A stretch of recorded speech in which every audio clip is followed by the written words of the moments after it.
Mémé avait raison. Quels sont les bienfaits des plantes médicinales? Pourquoi et comment les utiliser au quotidien? Si ce sujet vous intéresse, ce podcast est fait pour vous. À chaque épisode, découvrez les propriétés d'une plante médicinale ou d'un produit naturel, des recettes simples et faciles pour l'utiliser, des astuces pour se procurer les meilleurs produits. Mais ce n'est pas tout. Partez aussi à la rencontre de passionnés qui cultivent, produisent ou cueillent ces produits naturels. Ils nous partagent leurs valeurs et leurs engagements dans une démarche écologique pour nous offrir un produit de qualité. Bon épisode!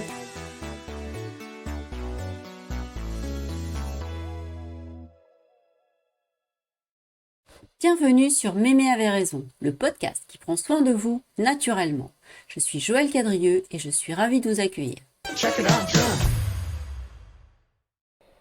Aujourd'hui, je vous propose de partir à la rencontre de François Couplan, ethnobotaniste et spécialiste des plantes sauvages comestibles. Depuis 1975, il enseigne l'utilisation des plantes sauvages, anime des stages pratiques sur le terrain, parcourt la planète à la recherche des traditions alimentaires et étudie les relations entre les hommes et les plantes. À travers ces différentes activités, François Couplan s'attache avec passion et énergie à mettre en valeur les végétaux comestibles méconnus ou oubliés et à les faire connaître. Il est d'ailleurs l'auteur de plus de 100 livres sur les plantes. C'est un grand honneur pour moi de recevoir François Couplan dans ce podcast. C'est grâce à lui que j'ai appris à mieux connaître les plantes et, comme elle, il fait partie de mon quotidien. Vous allez découvrir un homme engagé et passionné qui nous partage avec générosité son parcours, ses valeurs et sa relation avec les plantes. Alors, sans plus attendre, je vous emmène avec moi pour le rencontrer. Bonjour François Couplan. Bonjour Joël. Merci de nous accorder un peu de votre temps, François Couplan. Pour commencer cette interview, je souhaiterais vous demander de vous présenter votre parcours et nous expliquer comment vous avez développé votre relation avec les plantes. Je pense que je suis un être humain qui s'est incarné ici sur cette planète, ce qui implique beaucoup de choses, entre autres de devoir se relier à ce qui nous entoure. Et on a l'habitude, je crois, de se relier avant tout aux êtres de notre même espèce, avec quelques petites exceptions parfois de temps en temps, entre autres, je sais pas, des chats, des chiens, des choses comme ça. Bon, moi, depuis que je suis petit, je me suis relié avec les plantes. Pas seulement avec les plantes, évidemment, j'ai tenté de me relier avec les autres membres de mon espèce. J'y arrive plus ou moins bien d'ailleurs et j'aime bien. Mais, et c'est peut-être un petit peu ce qui fait ma particularité, bien que je ne sois pas seul au monde à vivre la vie de cette façon-là, mais ce qui m'importe vraiment beaucoup dans ma vie de tous les jours, c'est la relation que je développe avec les plantes depuis que je suis né pratiquement. Même si mes tout premiers souvenirs sont des souvenirs urbains, puisque je suis né à Paris, j'ai grandi à Paris. Mes premiers souvenirs, c'est l'odeur du métro. Mes premiers souvenirs, c'est les vitrines de Noël des Galeries Lafayette. Mais mes premiers souvenirs sont aussi les balades que je faisais avec ma mère et ma sœur dans les Alpes pendant les vacances, où on restait plusieurs mois et où c'était vraiment quelque chose qui était totalement pour moi normal et en même temps extraordinaire, je me rends compte. Je vivais dans un monde merveilleux que je peux retrouver parce que je sais qu'il existe et qui est lié, alors non seulement aux plantes, mais je dirais à tous les éléments de la nature, si on veut dire les choses de cette façon, qu'on pourra, j'espère, préciser un petit peu au cours de notre entretien. Comment ça s'est développé cette relation? Bah, disons que j'ai toujours gardé ça, et j'ai toujours gardé ce rapport étroit avec les plantes, donc, et avec, encore une fois, la nature, pendant toute ma vie, mais j'ai eu une période très citadine où j'étais beaucoup plus dans la musique, dans le rock et dans la défonce. Vous vouliez être musicien, François? Bon, je voulais pas être musicien, j'étais musicien, j'ai jamais voulu être quoi que ce soit d'autre que ce que j'ai été. Ça, c'est un gros avantage. C'est un gros avantage de vivre dans le présent. J'ai toujours vécu dans le présent et c'est plutôt bien. Et c'est justement d'ailleurs ce qui provoquait en fait des frictions avec mon entourage, entre autres mes parents, surtout mon père, qui voulait, lui, il était militaire de carrière, il était colonel et et je devais donc logiquement être polytechnicien, quoi. Oui, il Voilà. fallait suivre le chemin. Voilà, voilà, mais c'est la logique de notre société. C'est quelque chose que j'ai mis du temps à comprendre, mais je pense l'avoir bien compris. Je pense qu'il y a pas beaucoup de gens finalement qui l'ont compris ça, ce développement, obligatoire que doit suivre chaque individu pour se conformer au rôle qu'attend de lui la société. Un être humain ne se définit pas en tant qu'individu, contrairement à ce que voudrait nous faire croire justement notre société occidentale moderne, mais c'est faux, c'est totalement faux. Et c'est vrai en même temps, bien sûr. On pourra parler de la pensée paradoxale plus loin peut-être, mais c'en est un bon exemple. Tout individu est libre et tout individu, en fait, est une expression de la société dont il est totalement dépendant. Voilà. Et donc, je me trouvais en décalage parce que je vivais, ce que j'avais envie de vivre à peu de choses près. Enfin, il y avait quand même beaucoup de contraintes et justement, je n'arrivais pas à vivre ce que je ressentais vraiment profondément de vouloir vivre. Donc, ça a fait beaucoup et puis à un moment, je me suis dit: «Non, non, je peux pas supporter les diktats de cette société. Si je veux être honnête avec moi-même, je dois la quitter, je dois aller vivre, en dehors de la société». Vivre en dehors de la société, ça veut dire, en l'occurrence, vivre au fond des bois, quoi. Vivre au fond des bois, c'est ce que j'ai fait pendant une dizaine d'années aux États-Unis et pour ça, pour vivre au fond des bois et ben, il faut pouvoir être indépendant, heu, comme on peut dire matériellement et en particulier pour se nourrir. Respirer, vi et boire qui sont nos tout premiers besoins, c'est pas trop difficile à satisfaire, mais se nourrir, comment est-ce qu'on fait? Et comment vous avez fait pour vous nourrir dans les bois américains?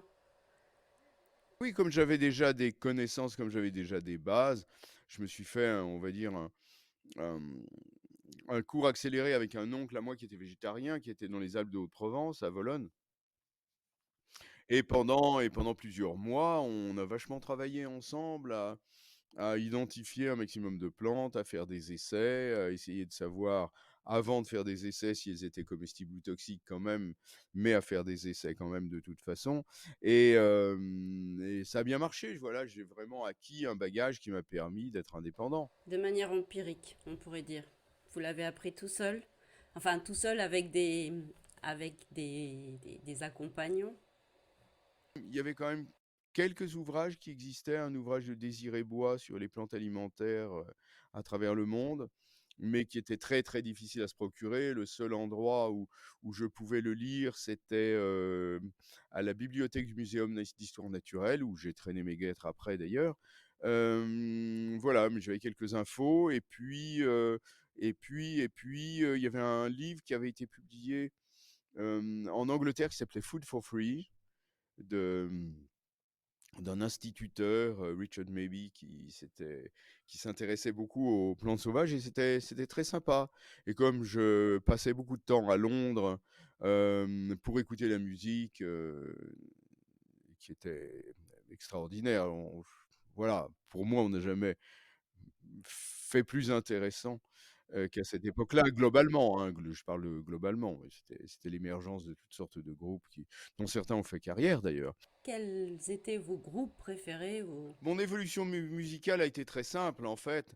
J'ai découvert le rock quand j'avais 14 ans, en 1964, et le rock, c'était, Eddie Cochran, c'était Gene Vincent, c'était Elvis Presley, c'était Little Richard, Jerry Lewis, c'était les grands classiques, quoi, qui étaient déjà connus depuis quelques années aux États-Unis, mais qui commençaient à l'être en France.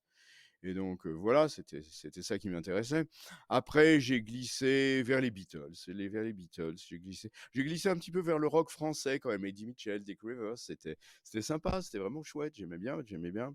Johnny Hallyday, bien sûr aussi, dans sa toute première époque, c'était très proche des originaux américains et après, c'est passé en Angleterre avec les groupes justement, il n'y a plus des personnes, mais des groupes, comme les Beatles, ensuite les Rolling Stones, ensuite les Kings, les Who, bien sûr. Et puis la vague plus récente qui s'est développée à partir de 67, bah, c'était Jimi Hendrix, évidemment. C'était Nice, c'était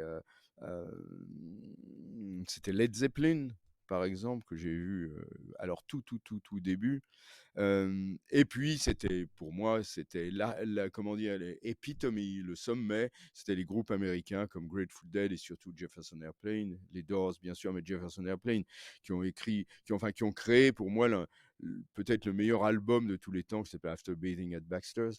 Et il fallait que j'aille les voir. Donc c'est aussi une des raisons pour lesquelles je suis parti aux États-Unis. Sauf qu'aux États-Unis, alors je ne suis pas du tout tombé dans le trick musique, je suis totalement sorti de ça. Je suis parti dans vivre au fond des bois d'une part, et d'autre part, rencontrer des gens au cours de Healing Festivals, qui étaient des rassemblements où il y avait plusieurs centaines de personnes en général, davantage même parfois, où on se rencontrait, je veux dire, pour être ensemble, pour se faire du bien, pour apprendre ensemble, pour partager. On vivait tout nu dans la nature pendant l'été, c'était totalement peace and love.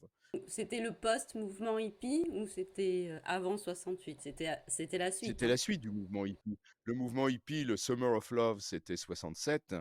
Et donc moi, j'étais là-bas à partir de 74. Donc c'était la suite, mais c'était directement la suite. C'était beaucoup plus. Alors, on était dans les tripes spirituelles, c'était comment dire, toute la spiritualité indienne, sauf que nous, on était les anarchistes spirituels dans la mesure où on voulait pas suivre de groupe, on voulait pas suivre Maharishi Mahesh ou les Hare Krishna ou Rajneesh ou Meher Baba ou qui que ce soit, quoi. Mais on opérait une sorte de syncrétisme dans lequel la nature avait une grande place parce que tous nos rassemblements se retrouvaient au fin fond de la nature américaine et la nature américaine est quand même infiniment plus puissante que la nature européenne. On s'en rend pas compte, les Européens ne peuvent pas s'en rendre compte. La plupart des Américains ne s'en rendent même pas compte non plus, quoi. C'est vraiment assez dramatique, je trouve. La relation de l'occidental à la nature, ça me fait mal, ça me fait quand même très très mal. C'est vraiment dommage parce que c'est mon truc, moi. Euh, on y reviendra tout à l'heure, mais enfin, c'est ce qui me motive, quoi. Dire aux gens que je vois en train de se taper sur les doigts, mais arrête, arrête, tu te fais mal, c'est pas forcément la meilleure façon de faire. Et ça a à voir avec la nature pour Oui, moi. ça a à voir avec la Encore nature. faut-il la définir, bien sûr, et encore faut-il définir ce que c'est que la nature, c'est pas si simple. Pourquoi a-t-on oublié l'usage des plantes pour se nourrir et se soigner, François? Bah, pour se nourrir, c'est très simple. Le végétal sauvage a été non seulement délaissé, mais a été mis de côté de façon tout à fait volontariste.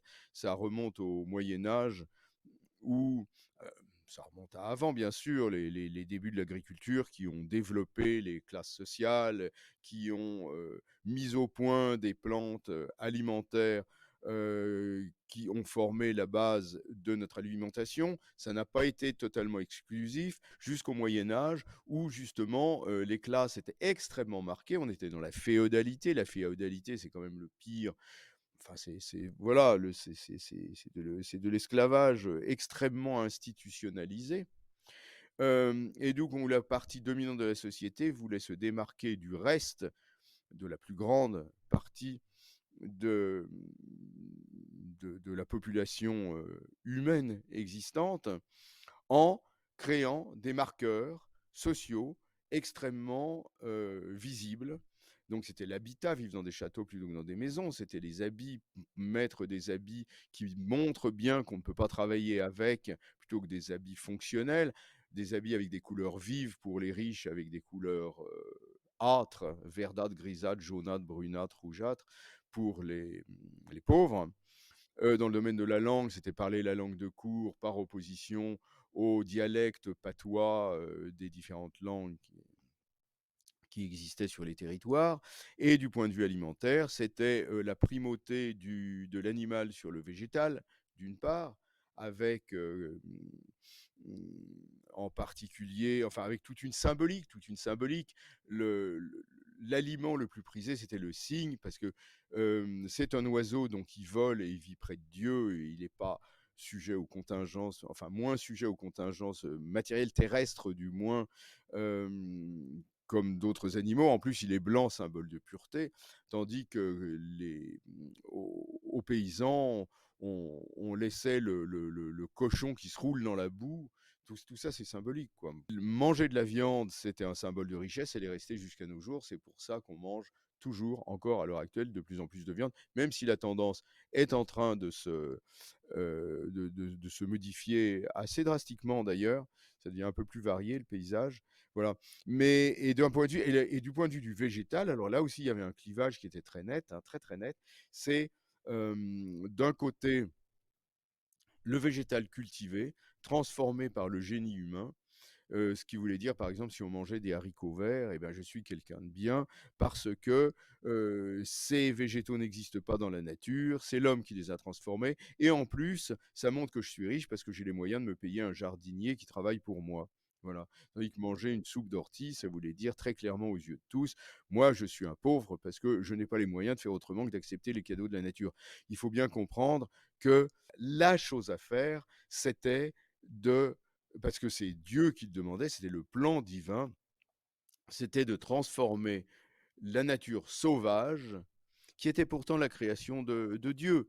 Il y a un peu d'ambiguïté dans tout ça, mais de transformer la nature sauvage, le désert, en une, comment dire, en un paysage transformé par l'homme, créé à l'image de Dieu. Donc il y avait différents, il y avait une question de statut social, mais il y avait aussi une question d'acceptation, de travail, de collaboration à ce que Dieu demandait à l'homme d'accomplir sur terre. Voilà, raison pour laquelle on coupait les forêts. Et c'est là aussi, c'est toujours, il y a toujours plusieurs choses qui sont mêlées. On coupait les forêts d'une part pour créer des domaines qui exploitaient comment dire, les confréries religieuses, et pas seulement les seigneurs. Et tous les ordres religieux, en même temps, en profitaient pour euh, christianiser une population qui était essentiellement païenne. Donc voilà, tout ça, ça se passe au Moyen Âge. Moi, j'ai lu, au Moyen Âge, on appelait les plantes médicinales les simples. J'ai lu un certain nombre de livres, dont des romans qui traitaient du sujet, que dans les monastères, dans les couvents, on avait le jardin des simples, qui était le jardin où on cultivait les plantes médicinales et justement la population la plus pauvre pouvait bénéficier de soins. Et ces soins étaient donnés par une personne qui connaissait bien les plantes, qui savait s'en servir. Et c'était ben, le moyen de pouvoir se soigner le plus naturellement possible, surtout quand on n'avait pas d'argent. Est-ce que tu pourrais nous parler de cette... Bien sûr, c'est intéressant d'ailleurs le terme de simple.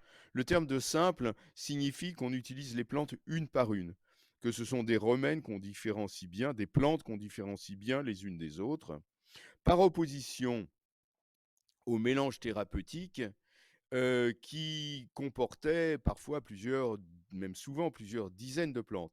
Et alors, on en revient à cette différenciation sociale. Les simples, c'était pour le peuple. Les médecines composées, c'était pour les riches.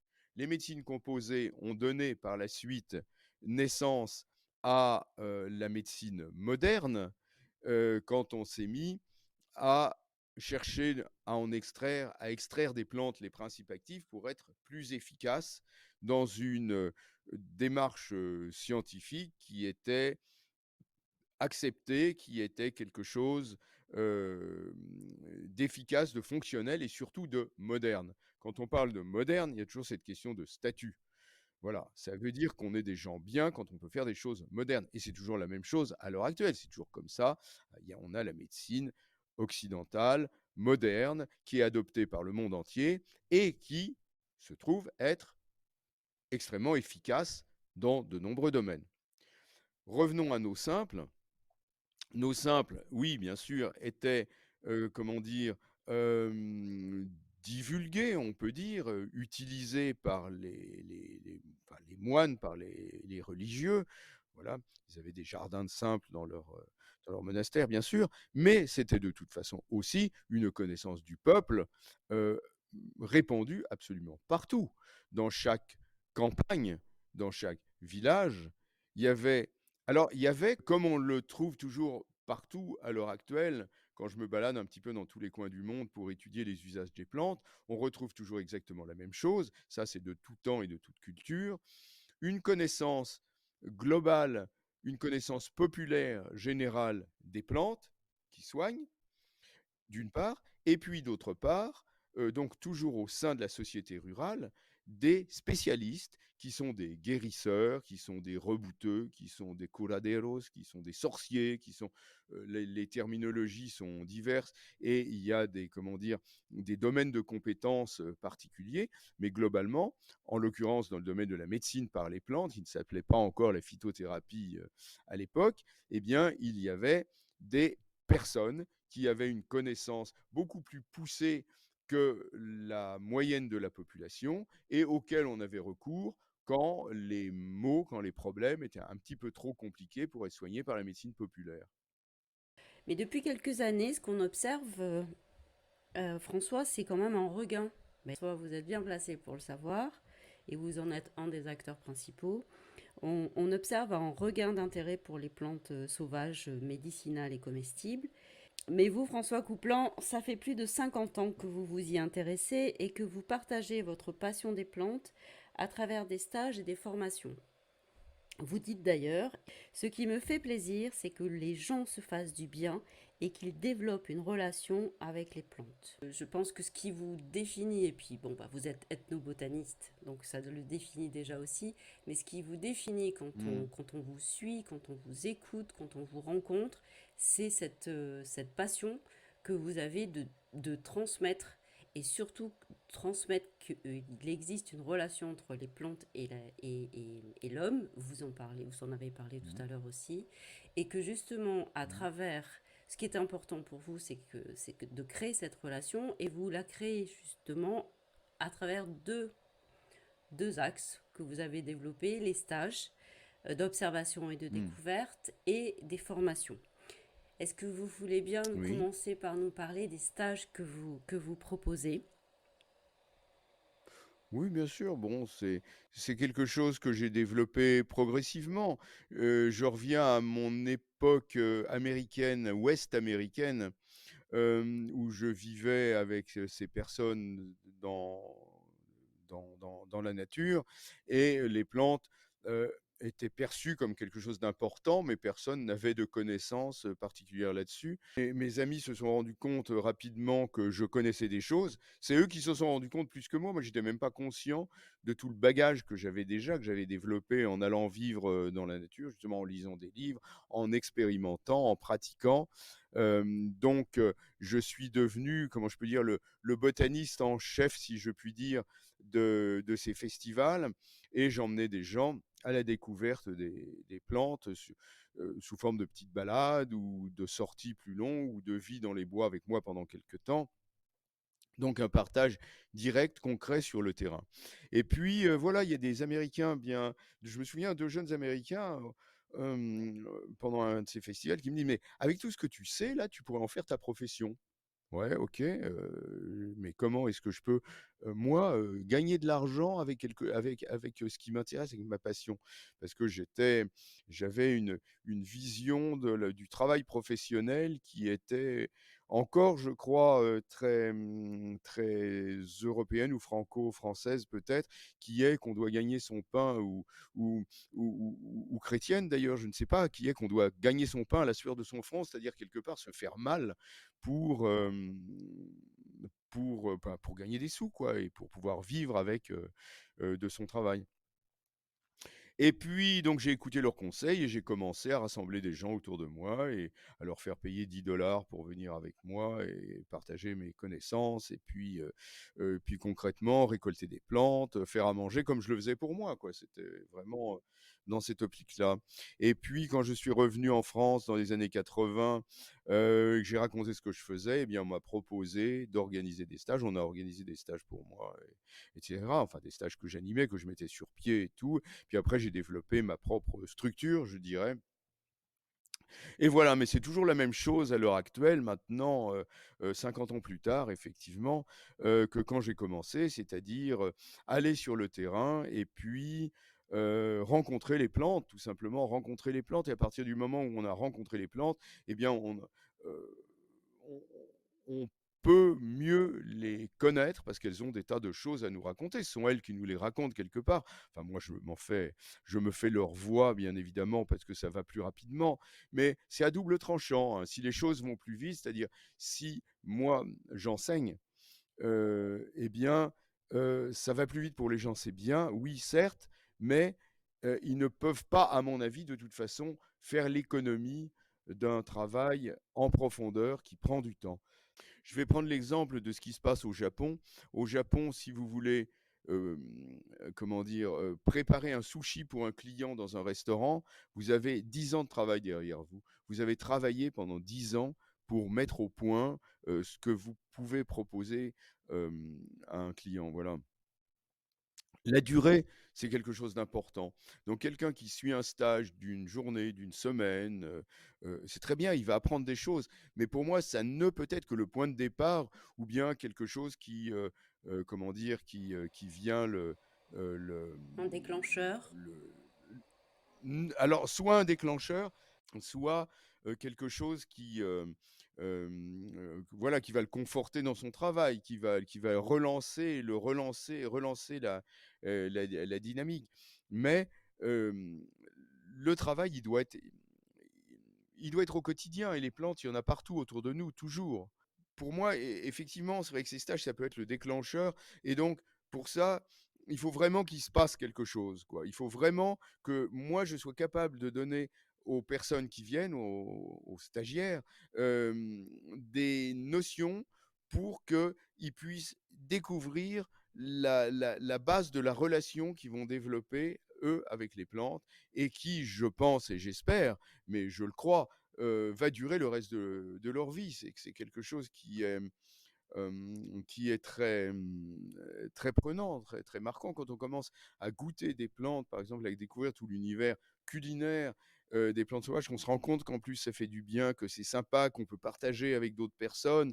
On a envie de continuer à le faire, de développer ses connaissances et à ce moment-là, c'est là que mes autres formations prennent le relais parce que, comme on a envie d'en savoir plus, eh bien, il y a des notions théoriques qu'il faut aborder.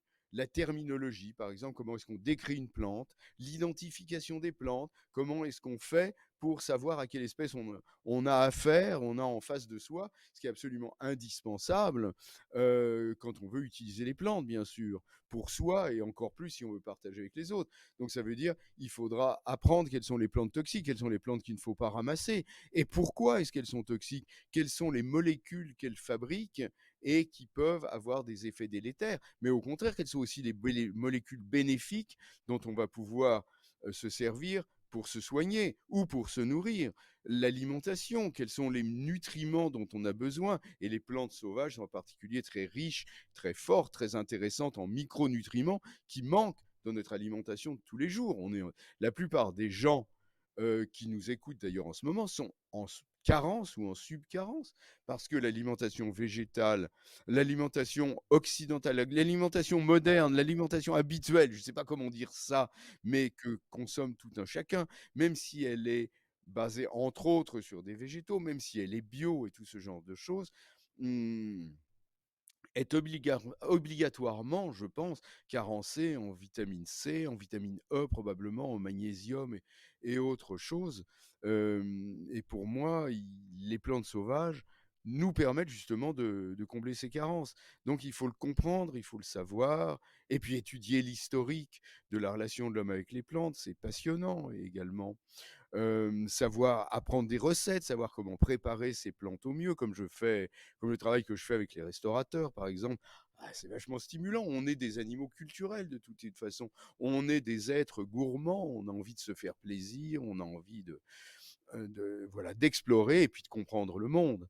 Et c'est là où les formations que je donne, soit formation à distance, soit formation sur 3 ans du collège pratique d'ethnobotanique, et la formation en ligne que je suis en train de développer, euh, qui se complètent, mais il faut absolument du travail sur le terrain de toute façon, hein. Il faut les deux pour moi, il faut la théorie et le travail sur le terrain. On commence par le travail sur le terrain, ensuite on a des envies de comprendre, et puis vient ensuite voilà, tout le travail théorique qui donne encore plus de motivation et de compréhension du travail qu'on fait sur le terrain. C'est très complémentaire entre les stages et les formations. On a l'approche terrain et puis après l'approche théorique sur l'apprentissage plus botanique des plantes, bien entendu. Merci de nous avoir expliqué comment ça fonctionnait et quelle était leur complémentarité.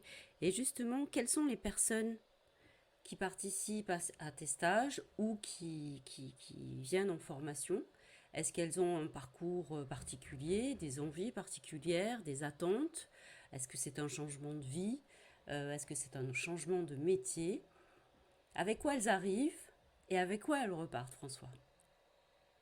Et les personnes qui viennent suivre mes stages et les personnes qui viennent suivre mes formations sont des personnes normales. Non, J'imaginais bien qu'elles c'est soient vrai, normales. je le pense sincèrement, sont des personnes curieuses, sont des personnes qui déjà ont mis en mouvement leur vie et se posent des questions, n'ont pas forcément de réponse aux questions qu'elles se posent. Ce sont des questions que moi je me suis posées dans ma jeunesse, pas si lointaine quand même finalement, par rapport à l'âge de la Terre ou des plantes. Mais des questions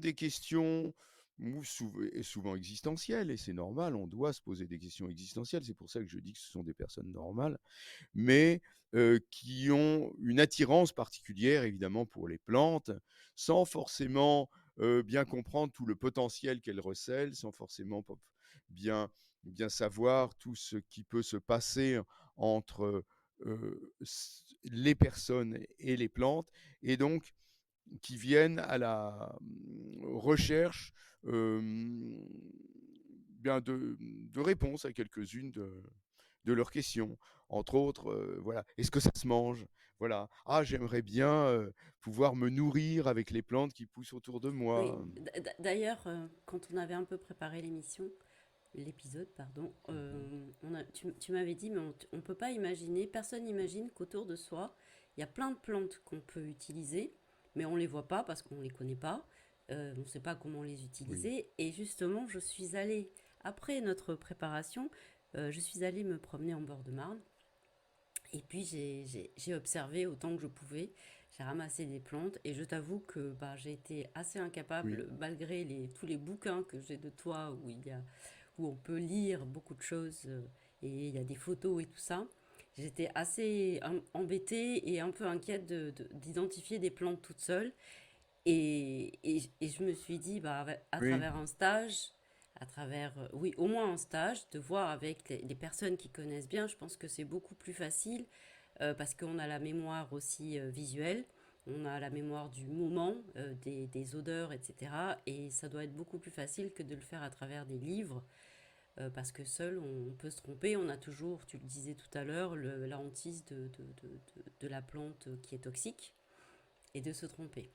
Quand on est sur le terrain avec une plante, on est dans une réalité qui dépasse de loin celle du livre, où on a des descriptions, où on a des photos, mais où on n'a pas tous les autres aspects du toucher, de l'odeur, du goût, tous les autres aspects sensoriels qui font partie intrinsèque de la relation avec la plante et qui, évidemment, donnent des tas d'indications qui vont nous servir à savoir de quoi, de quelle plante, de quelle espèce il s'agit.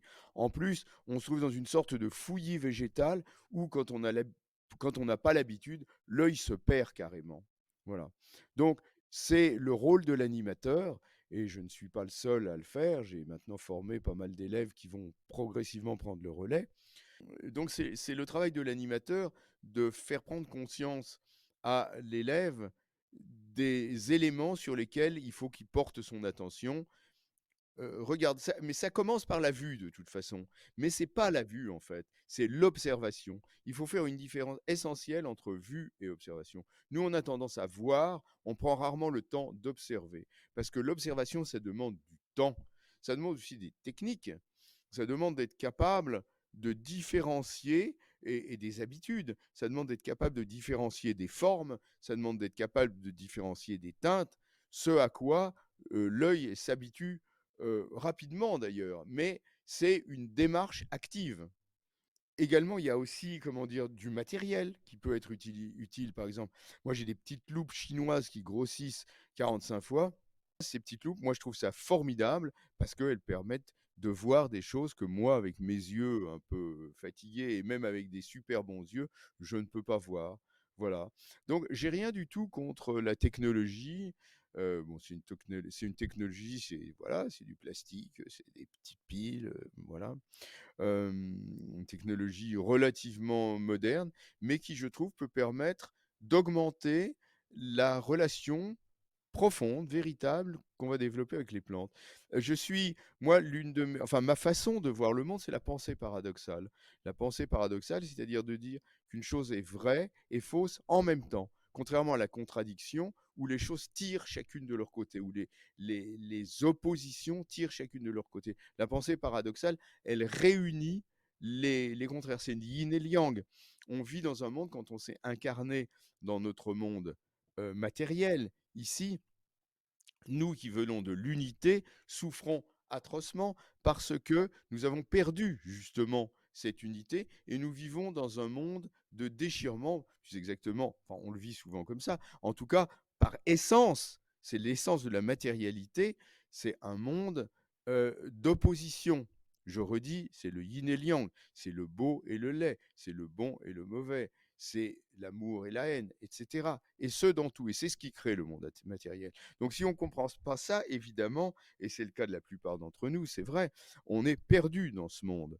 Et ce qui permet de s'y sentir bien, c'est de faire revivre l'unité dans la dualité, et l'outil que j'utilise, c'est plus qu'un outil, c'est un mode de vie, c'est la pensée paradoxale, c'est-à-dire de percevoir que les choses sont vraies et fausses en même temps. De pouvoir, par exemple, euh, on parlait de la médecine tout à l'heure, de pouvoir, par exemple, utiliser la médecine moderne et utiliser la médecine traditionnelle de la même façon. Ma femme est japonaise, et on passe beaucoup de temps au Japon, et c'est ce que les Japonais savent très bien faire dans différents domaines, entre autres dans le domaine médical, où par exemple, ils ont leur médecine traditionnelle qui s'appelle Kampo, qui est absolument pas connue en Occident, qui est tirée de la médecine chinoise, mais qui est très différente, qui est complètement japonisée, comme tout ce que le Japon a tiré de la Chine. Et les médecins Kampo sont d'abord des médecins occidentaux qui suivent des études de médecine moderne occidentale et qui ensuite se spécialisent en campo et qui sont tout à fait capables de poser un diagnostic et, si l'État le requiert, d'envoyer leurs patients vers un médecin occidental qui va les soigner avec tout l'arsenal que l'on connaît. Mais, et ça c'est vraiment quelque chose qui est très bien, comment dire, si ce sont plutôt des maladies chroniques ou des choses comme ça, de travailler directement avec leur médecine campo traditionnelle, et les médecins non campo, les médecins occidentaux acceptent tout à fait, comment dire, ces deux façons de percevoir, de concevoir les soins. C'est autre chose que chez nous où on est dans une dualité gravissime. L'Occident, c'est rude l'Occident. On ne se rend pas compte à quel point on, on- on- on entretient les difficultés, justement cette dualité, hein, ces oppositions, ces séparations, mais à quel point on les perpétue quotidiennement. On est loin d'être sorti de l'auberge Oui, ici, hein, c'est vrai vraiment. qu'aujourd'hui, la médecine, les médecines douces, dites douces, qualifiées de douces par rapport à la médecine classique, bah, c'est très Oui. très opposé. Et même s'il y a quand même des choses qui bougent, moi je me souviens d'un médecin qui m'avait dit par rapport à une proposition, enfin je lui disais que je voulais aller voir une personne qui soignait avec les mains. Par rapport à quelque chose qui n'était pas possible de soigner apparemment avec des médecines traditionnelles, m'avait dit oui Mhm. bah si vous voulez ça ou de la magie c'est pareil. Et en fait ça avait marché. Et Oui, j'avais pas du tout apprécié sa manière de me répondre et de, de bien ridiculiser sûr, ma démarche, parce que c'est bien sûr, celle-ci bien qui a sûr, bien sûr. fonctionné. Oui, mais Joël, ce qu'il faut comprendre, c'est que les gens qui ont cette attitude fermée, euh, ce sont eux. Enfin, je veux dire, ils créent une problématique. Enfin, je veux dire, moi, je leur en veux pas. Je Moi me, non plus. Mais c'est eux la majorité, et, enfin dans le sens où c'est ce qui est le plus véhiculé au niveau, je sais pas si on peut dire populaire, mais il y a des choses qui bougent. on a des personnes qui s'interrogent, tu le disais tout à l'heure, qui se posent des questions, qui se disent il n'y a pas un autre moyen de faire. Et ça, c'est bien. Ça, Mmh. c'est quelque chose qui donne aussi espoir. Et puis, je pense que bah, ça doit aussi te faire plaisir de voir qu'il y a tant de personnes qui viennent te voir Oui et pour non. oui et Oui, non. mais oui Alors et oui, non. j'aimerais bien que tu me dises pourquoi oui et non. Oui et évidemment, parce que il y a des gens qui vont rejeter en bloc, par exemple, la médecine occidentale et qui vont partir dans des directions, fausses et qui vont adopter des postures complètement extrêmes. C'est oui et non. Il n'y a pas un qui a raison et l'autre qui a tort. Les 2 ont à la fois raison et tort et arriver à trouver l'équilibre, bah, à mon avis, c'est justement ça, c'est d'être capable, heu, dans le moment, de trouver la position la plus juste. Moi, je vois, bon, voilà, en ce moment, ma femme est malade et on est, soigné par la médecine conventionnelle. Elle est soignée par la médecine conventionnelle. Et c'est vrai qu'il n'y a pas énormément d'ouverture, mais il y a quand même, je le constate, infiniment plus d'ouverture qu'il n'y avait il y a ne serait-ce qu'une vingtaine d'années. Donc il y a une dynamique. Mais je comprends bien la position de ces personnes. Ce qui est dommage, c'est qu'ils n'aient pas d'autres connaissances, qu'ils l'avouent d'ailleurs, qu'ils n'ont pas d'autres connaissances, qu'ils aient effectivement, comme tu le disais tout à l'heure, un petit soupçon de mépris, il faut le dire, par rapport à ça, parce qu'ils ne comprennent pas forcément très bien et ça, c'est dommage. Hem, mais voilà, il est possible aussi d'aller chercher d'autres sources de soins, de compréhension, mais en complément. Je veux dire en synergie. En synergie, voilà. Or, dans le domaine des médecines alternatives, mais il y a tout et n'importe quoi. Il faut faire extrêmement attention à ces choses-là. Donc, non, moi je n'achète pas l'un et je ne rejette pas l'autre, non, il faut faire preuve d'énormément de discrimination, mais pour ça, ça veut dire, il faut véritablement, acquérir des connaissances, se former, comprendre, d'une façon, ouverte. On a une méthode la méthode scientifique, par exemple, est une façon de comprendre le monde qui est extraordinaire. C'est d'une efficacité absolue. Simplement, ce qu'il y a, le problème, c'est que ce sont des hommes qui l'utilisent. Donc des hommes avec leur peur, des hommes avec leur désir de pouvoir, des hommes avec leur envie de statut, des hommes avec leurs incompréhensions. Donc voilà et des hommes avec leur réaction à, justement je veux dire toutes ces approches qui les font aller, dans le rejet justement par exemple de ces formes de compréhension du monde. Enfin, quand on voit qu'aux États-Unis, on prêche encore le créationnisme ou que certaines religions, sont tellement, heu, comment je peux dire? Ne permettent pas de voir le monde qu'à travers les œillères qu'elles imposent. Heu, Putain, au 21e siècle, on est encore loin du compte, Oui, moi, je on trouve. a l'impression d'avancer et puis on a la preuve du contraire tout autant. Non, non, non, non, ça demande énormément de travail sur soi, d'ouverture d'esprit, de recherche d'informations, de comparaison d'informations, c'est ça le problème quand je vois, bon voilà, on parlait de la médecine occidentale, le reproche que j'ai à leur faire, c'est de ne pas et au monde scientifique en général, voilà, c'est de camper sur des positions qui ne sont pas scientifiques. Ça n'est pas du tout scientifique, je trouve, de condamner systématiquement la pensée magique. La démarche scientifique serait en fait d'émettre des hypothèses par rapport à la pensée magique et d'essayer de les corroborer par l'expérience, mais de considérer que ça peut être quelque chose qui mérite qu'on s'y intéresse et donc qu'on l'expérimente pour savoir si on peut en tirer quelque chose ou non. Et très souvent, quand on a approché les choses de cette façon-là, on s'est rendu compte que oui, il y avait quelque chose derrière, bien sûr. Et puis d'avoir l'humilité de dire Non, la science ne pourra jamais tout expliquer et dans la pensée paradoxale, voilà, pourtant, on doit y tendre parce que c'est une méthode qui fonctionne extrêmement bien et qui n'est pas forcément bloquante, qui, au contraire, peut permettre d'ouvrir, le débat et sa perception des choses. C'est un gros travail, c'est difficile d'être scientifique. C'est très difficile et il y a peu de scientifiques. Il y a plus de scientistes que de scientifiques, si j'ose dire. En tout cas, cette démarche de comprendre, d'expérimenter, de comparer, d'être ouvert à toute possibilité, nous donne aussi une certaine liberté, une liberté individuelle de faire les choix qui nous sont propres par rapport à nos valeurs, qui nous appartiennent, et aussi nous donne l'espoir de trouver d'autres solutions. Je voulais juste te dire, parce que tu as parlé d'espoir, c'est marrant parce que c'est une notion que je n'ai pas. J'ai absolument aucun espoir. Parce que l'espoir, pour moi, il,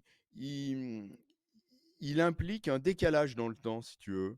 Or, personnellement, ce que je fais depuis que je m'en rends compte d'ailleurs, c'est de vivre dans le moment présent, tu vois, de pas me projeter plus loin.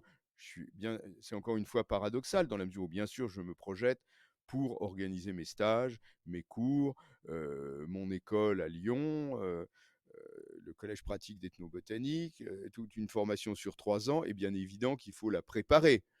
Il faut bien évidemment se projeter. Mais en même temps, la vie, c'est dans le moment présent. Là, on est en train de parler ensemble avec micro et technologie incorporées. Très bien, mais je suis là avec toi, on parle, et puis c'est ce qui se passe maintenant. Donc, cette notion d'espoir, de même que la notion de regret d'ailleurs, n'existe pas pour moi, tu vois. Et je trouve que c'est très confortable à vivre d'être dans le moment présent. Ça évite énormément d'angoisse et mes angoisses ne reviennent que quand je glisse et que je sors du moment présent, ce qui arrive bien sûr. Alors par espoir, François, ce que je voulais dire, c'est que ça permet à chacun de trouver ce qui lui convient, sa voie, la manière Hmm, de faire. Tu parlais au début de notre interview de se conformer à la société, à ce qui est attendu de la société, euh, les chemins qu'on doit oui, suivre. Je trouve que, enfin pour ma part, les plantes et puis les médecines complémentaires à la médecine conventionnelle me donnent des chemins oui, de traverse qui me plaisent beaucoup. Et c'est ces chemins de traverse, c'est ces opportunités oui. qui me plaisent et qui me donnent de l'espoir qu'il n'y a pas qu'une manière de faire. Aujourd'hui, François, quelles sont les plantes qui t'accompagnent dans ta vie de tous les jours? Par exemple, est-ce qu'il y a des plantes que tu utilises quotidiennement? Oui, alors là, pendant qu'on se parle, les plantes que j'ai autour de moi sont présentes sous forme d'huile essentielle, de petits flacons d'huile essentielle. J'ai des petits flacons d'huile essentielle, comme ce Kuromoji par exemple, c'est un Magnolia salicifolia. Oh, ça sent délicieusement bon, c'est une huile essentielle japonaise. On la trouve qu'au Japon. Quelles sont ses vertus?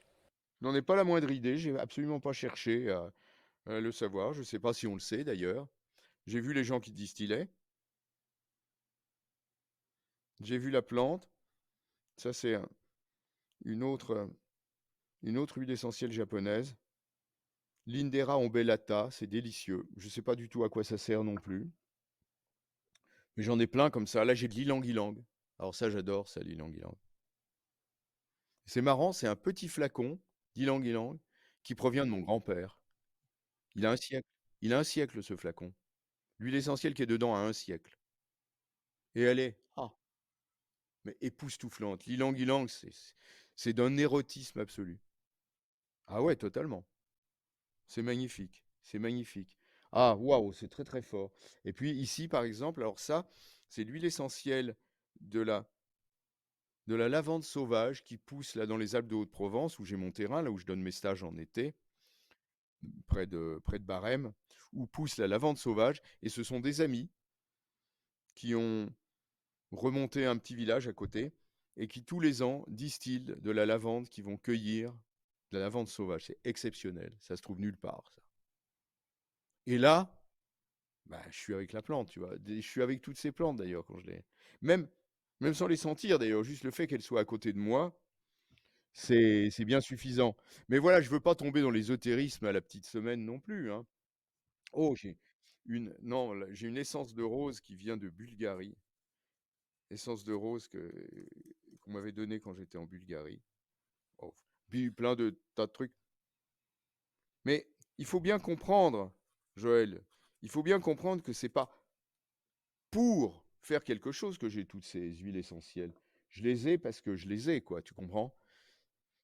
Et je pense que c'est important de sortir de cette notion directement utilitariste de: «Je vais ramasser cette plante pour faire quelque chose», tu vois? J'aime bien l'idée quand tu dis, bah moi j'adore cette odeur. Je sais pas à quoi ça sert, mais j'adore cette odeur. Mmh. Ça a une utilité, si on peut dire, de te faire du bien. Tu sais, je pense que la vraie connaissance, en fait, c'est, comment je peux dire ça? Heu, c'est acquérir beaucoup de connaissances, mais les oublier ensuite, tu vois? Donc bien sûr, j'ai appris, je peux te parler, je sais pas, j'ai une cinquantaine d'huiles essentielles autour de moi. La plupart d'entre elles, effectivement, je pourrais disserter, pendant, longtemps, en expliquant à quoi elles servent et tout ce genre de choses. Mais si on me demande, je le fais, mais c'est pas ça qui m'intéresse, tu comprends? C'est pas ça qui m'intéresse. C'est la plante elle-même, c'est l'essence de la plante elle-même, mais l'essence au au sens pas huile essentielle, pas seulement au sens matériel. Oui, puisqu'elle est là et que si j'ai envie de la sentir, ça me fait tellement de bien tu vois, de le faire, évidemment. Mais encore une fois et c'est difficile de parler de ça, tu sais, j'ai beaucoup de mal à parler de ces choses-là. Enfin, beaucoup de mal, non, j'ai pas de mal, j'ai plutôt beaucoup de réticence à parler de ces choses-là, de la spiritualité ou justement, je sais pas comment dire, de l'ésotérisme des huiles essentielles ou du chamanisme, toutes ces choses-là qui sont des choses qui existent, que je vis, mais que j'ai pas spécialement envie de partager avec les gens parce que je pense que ça peut être trop mal compris, quoi, tu vois? Donc voilà, bah, je le fais, mais j'ai pas forcément envie d'aller, donner des explications, complémentaires. Donc voilà, ça c'était pour répondre à quelle plante, est avec moi en ce moment. Quelles plantes au pluriel sont avec moi en ce moment. Quand je vais descendre dans mon jardin, bah, là en ce moment ça va être les violettes, ça va être les ficaires, ça va être, l'ail des vignes, ça va être, le cornouiller mâle qui est en fleurs, les noisetiers également, et cetera. Ça va être toutes les plantes avec lesquelles je serai, quoi, donc j'ai pas de moi, la plante ma plante préférée, c'est la plante avec laquelle je me trouve. Aujourd'hui, si tu devais conseiller un de tes livres pour s'initier, pour apprendre, pour comprendre un petit peu, en tout cas pour venir, pour cheminer vers les plantes et vers cette relation, parmi tes... Combien tu en as fait? 100, 120. Ouais, à 120, peu près, ouais. 120 livres. Tu conseillerais quoi à nos éditeurs pour aborder les plantes parmi tes livres? C'est une question, à laquelle il est difficile de répondre parce que, bah, il y a différents axes. Par exemple, mon guide des plantes sauvages comestibles et toxiques chez Delachaux, c'est vraiment pour, heu, identifier et connaître les plantes sauvages comestibles et les plantes toxiques de nos régions. Donc c'est très utilitaire et c'est très utile. Hem, un livre comme, je sais pas, les bonnes, comment il s'appelle ce bouquin chez Larousse? Les mauvaises herbes du jardin là, Bienvenue aux mauvaises herbes du jardin. C'est indispensable, je crois, aux jardiniers pour qu'ils apprennent, hem, quelles plantes sont intéressantes pour eux dans leur jardin et qu'ils comprennent comment il est possible de dépasser d'abord le stade de l'arrachage des mauvaises herbes et ensuite le stade de l'utilitarisme qui fait qu'on laisse des plantes dans son jardin parce qu'elles nous sont utiles. Il faut aller encore au-delà de ça et c'est une démarche qui peut être extrêmement forte, extrêmement puissante pour, bah, voilà, comprendre le monde et soi-même. Voilà, pour comprendre le monde, ouais, le bouquin que je proposerais, c'est, «Ce que les plantes ont à nous dire». Ça, c'est sûr, il y a beaucoup de choses dedans pour, développer sa relation avec les plantes, sinon, voilà, j'ai 2 bouquins, Le régal végétal et la cuisine sauvage qui font partie de mon encyclopédie de plantes comestibles de l'Europe avec les belles vénéneuses qui sont un tout, comment je peux dire, indispensable pour les personnes qui veulent approfondir, qui veulent aller plus loin, parce que là, il y a de la matière, ils en ont pour des années d'exploration et d'expérimentation. Mais voilà, peut-être, je voudrais parler de mon dernier livre qui est paru l'année dernière, qui s'appelle Émerveillez-vous, et qui incite justement à aller rencontrer, qui donne des tas d'exemples à suivre, je dirais, pour aller rencontrer des plantes et puis effectivement découvrir le merveilleux que nous propose le monde végétal. Merci beaucoup pour ces conseils-là. Moi, je les ai quasiment tous, sauf le dernier, Émerveillez-vous. Ok. Je vous remercie énormément pour tout le temps que vous nous avez consacré et tout ce que vous avez pu nous partager. C'était un plaisir de vous avoir dans le podcast de Mémé avait raison. Ah, Mémé Voilà, Mémé avait avait raison. raison. Vous étiez notre Mémé aujourd'hui, François. Vous le saviez, ça? Oui, oui, D'ailleurs, elle aurait été ravie de oui. vous rencontrer, ma Mémé. Mais bon, on Oui, s'organisera oui, quelque oui, chose dans bah le écoute, je sud. pense la mienne aussi. J'avais un très bon rapport avec ma mémé, moi aussi, oui.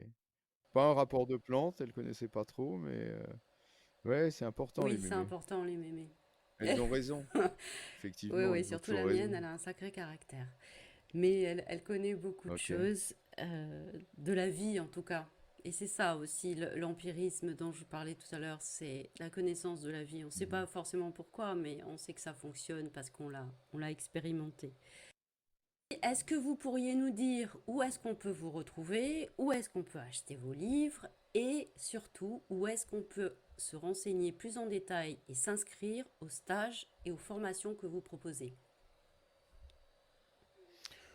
Tout est réuni sur mon site qui s'appelle couplan.com, www.couplan.com, ou juste taper Couplan sur Google, ou sur un moteur de recherche, ça marche aussi, mais c'est www.couplan.com. Et il y a tout dessus, il y a même mon adresse email. Si vous avez des questions, n'hésitez pas. Moi, ça me fait toujours plaisir de partager, de discuter avec les uns et les autres. J'en prends le temps, c'est un privilège et j'en Très bien, profite. bah je confirme que oui, vous prenez le temps de répondre et de passer du temps avec les personnes qui vous sollicitent. Merci beaucoup François Couplan, je vous souhaite plein de belles choses, je souhaite plein de belles choses à Keiko aussi, que tout se passe bien et qu'on vous Merci retrouve Joël. tous les deux dans les prochains stages, peut-être pas les prochains mais ceux Ouais, d'après, en pleine forme et plein d'énergie pour tout à fait, partager tout votre savoir. tout à fait, c'est prévu. Merci Joël, merci à tous, à bientôt. J'espère que cette rencontre avec François Couplan vous a plu. Vous trouverez dans la description de cet épisode le lien vers son site internet sur lequel vous pourrez vous renseigner sur les stages et formations qu'il propose et acheter ses livres. À très bientôt! Mémé et moi, on adore les histoires. Alors, si vous en avez quelques-unes, faites donc des histoires avec nous. N'hésitez pas à me contacter si vous souhaitez me partager une expérience autour de l'utilisation de produits naturels ou de me faire découvrir une personne passionnée et engagée. Merci mille fois de soutenir ce podcast. Abonnez-vous, des surprises vous attendent. Laissez un avis 5 étoiles sur Apple Podcasts ou Spotify. Partagez cet épisode en me taguant. À très bientôt!